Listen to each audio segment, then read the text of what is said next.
Yo, what up? This your boy T-Dub. What's blazing in sports, making it do what it do. Better yet, what it does. All right, guys.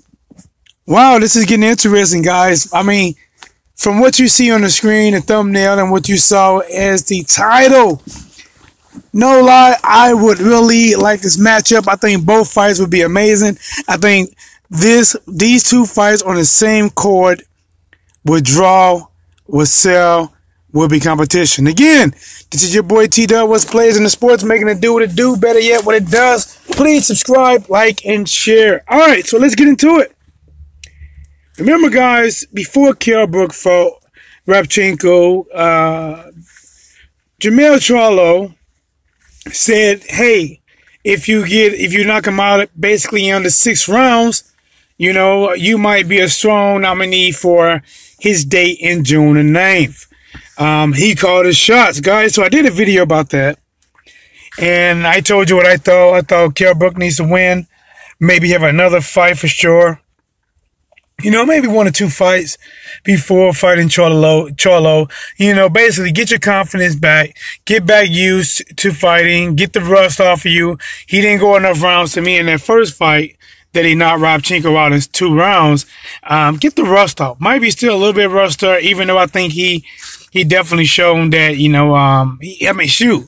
That's the best way to enter a division. The best way to enter a division is get into it and hurt somebody on a big stage. And he done that. But now the fight between him and Jermall Charlo is looking a little bit more realistic. Even though I'm not sure if it'll happen now, to be honest. You know, it could be pushed off. But I will try to do my best to explain what ways that could make it happen sooner than later. Again, guys, this is your boy T-Dub at work. Come out to my car. I literally have no time to prep, so I give it to you live, raw, and definitely uncut. So, Jermall Charlo is a very talented fighter. He is one half of the twins with his brother Jermall Charlo. I did a video on him today about getting a total of 155 between cash and jury taken from him, or basically he was around a couple of taritas and thought the taritas were some good girls, and they showed him that they were not. So Jermall Charlo versus Kell BROOK, guys, looking a little bit more realistic. After Kell BROOK wins, he said, I am putting everyone on notice. I'm back. And he showed interest in fighting people like Jermall Charlo. And I think it'll be an interesting matchup. Kell BROOK is not one of them guys that runs. He uses subtle foot movement. He doesn't use a ton of foot movement, to be honest. He doesn't, which means he's going to be there to hit and be hit. Jermall Charlo doesn't use much foot movement either. He's a good power puncher. Kell BROOK might be a little bit better boxer. We're going to see one day, hopefully, how they clash. And then the other fight, which might, I don't know if it will or will not be the main event. You know what? Honestly, I think they will make Jermall Charlo versus Kell BROOK the main event, because Jermall actually has the WBC title, and I don't believe as of now, I could be wrong, but I don't think Jermall has a belt. I know he is in line to fight Triple G. You know, he's working up his rankings in that way, but I don't think he has a real belt right now. Because honestly, guys, there's so many belts going around. I can't keep up with all the paper, the carper, the shoe polish belts they come out with. I think they just came out with a belt yesterday, and it's for every other rainy day. And the new every other rainy day champion of the world. You know, it's something. It's a belt for everything now, guys. So many belts definitely need to be gone.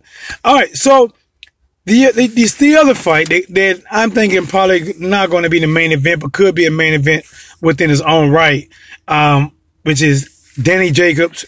Some call him Daniel Jacobs versus Jermall Charlo. Another big matchup, guys. 2 heavy hitters. Listen, Danny Jacobs is a heavy hitter. 80-some% knockout ratio. You can look at Jermall Charlo. You saw what he done at 154. It looks like he is carrying the weight up to 160. Another heavy hitter, guys. If both of you guys can make it through 12 rounds, since I think Danny Jacobs got the better footwork. Danny Jacobs might have the better footwork. Danny Jacobs has a lot of good skills, man. And some people said when Danny confronted him that I guess basically he got the best of Jermall in a verbal warfare. But the thing is, Jermall was like, listen, we can cancel our next fights, pay them some step-aside money, and we can get it now. We don't have to wait. We can do it now. And guys, and they can do that, which is why I think if everyone really wanted to make this fight, Eddie Hearn, who suggested, as you can see, when Jermall Charlo said, Eddie might be the new Don King of boxing. He might be trying to cash out on you, Kell. That's why he over there running his mouth to believe the hype. My bad. The last win made y'all think Rabchenko was 154 at 147 best. Nah, player. So, and then Eddie comes back. You versus at Special K. And at Danny Jacobs versus your brother same night. Question mark. Guys, that's a direct, do you want to do it? Now, the thing is, I'm not sure, honestly, if Jermall can and cannot answer this. Would that be cutting out, the people that handle his affairs, Al Heyman and all these, would that be cutting them out? Because it looks like Eddie Hearn that set the whole court up himself. And if they do make the fight happen, Eddie Hearn probably going to ask for a little bit more money. The simple fact is, I proposed the idea. So the thing is, guys, with these type of matchups, money could become an issue. Who got the biggest, balls could come an issue when it come down to Al Heyman and Eddie Hearns on how we're going to split it. The thing is, if you can split everything, honestly, 50-50 down all the way on both of these fights and split the revenue, I think it could happen. But when you get somebody trying to get the real big lion's share, then honestly, I'm wrong. 50-50 should be Danny Jacobs versus Jermall Charlo. But since Jermall Charlo is the champion, if Kell Brook fight for his title, that should not be a 50-50 match. Kell Brook should not get 50% of the purse fighting for his match, because if he wins and it does a rematch, I guarantee you Kell Brook is not going to say, I'm going to do that same 50-50. He might be asking for 70-30. I give you a 70-30 in a box of chocolate brownness. It might be something along that nature. But Jermall Charlo versus Hugo Santonio, I believe his last name, that is scheduled for April the 21st. And if he's serious, and Danny Jacobs is serious about putting any fights to the side, pay the step aside money, and don't take that fight on April, and wait, what is it? My mind's getting mixed up. May, June. That's 2 months? So it'll be 2 months, a little bit under 2 months. If they can all fight on June the 9th, because I know his brother is set to return on June the 9th, but he does not have an opponent. I know Kell Brook says, I'm looking to get back in the training camp in the gym right now, and I am looking to return the ring on June. It does make a lot of sense that at least those two can match up if they really want to make it happen.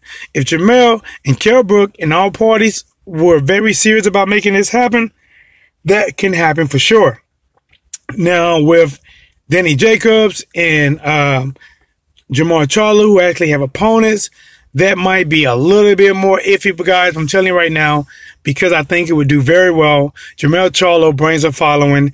It's not big as it should, but the simple fact is, boxing fans that know him know that this guy brings the hammer. He brings a lot behind that pop, and he does got game-changing power, just like with Danny Jacobs. Danny Jacobs have actually, honestly, he got nice combination and power, and he got that dog in him, which means you step on his foot, he gonna turn around and bite you. I think it's a very, very good fight, and as of right now, I can't pick a winner. I would guess out the gate that some people might give Danny an edge, but as of for me personally, I can't pick a winner. Guys, what do you think about this matchup? Jermall versus Brook, Jermall versus Jacobs. That was a good idea by Eddie. It does make me think, wow, that would be dope. That is enough for me to want to stay in on a Saturday and watch that fight. Let's get it. But time will tell, guys, and since the fight probably will happen in June, if it happens, we'll know a lot sooner or later. But guys, do me a favor. Please hit the like button. I would definitely appreciate it. So if you get a chance to watch it, and even if you don't subscribe, at least hit the like button. If you do like the content and you want more of the content and you want to be more involved in the show and what direction the show goes, you can also subscribe and leave me comments on videos you'd like to see me to speak about, improvements that I may or may not can make. But again, it's your boy T-Dub with Plays in the Sports. We're out.